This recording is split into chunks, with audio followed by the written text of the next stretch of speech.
Hello everyone. तर आज आहे संडे आणि आम्ही निघालो आहोत देऊळ बंद 2 बघण्यासाठी.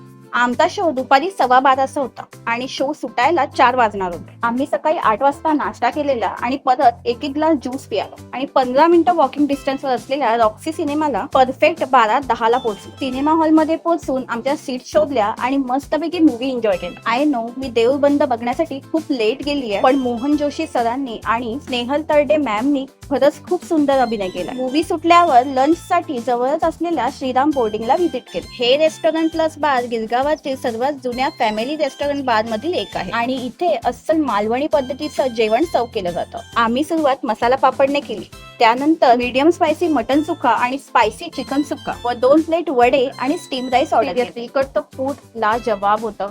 त्यानंतर स्वीट्सची क्रेविंग भागवण्यासाठी आम्ही गिरगावातील सामंत ब्रदर्स कडनं म्हैसूर पाक आणि बर्फी घेतली. सामंत ब्रदर्स हे गिरगावातील अतिशय जुनं स्वीट्सचं दुकान असून हे स्वीट्स बनवताना प्रॉपर हायजीन मेंटेन केली जाते. तुम्ही पण नक्कीच व्हिजिट करा आणि माझे ब्लॉग्स बघायला विसरू नका.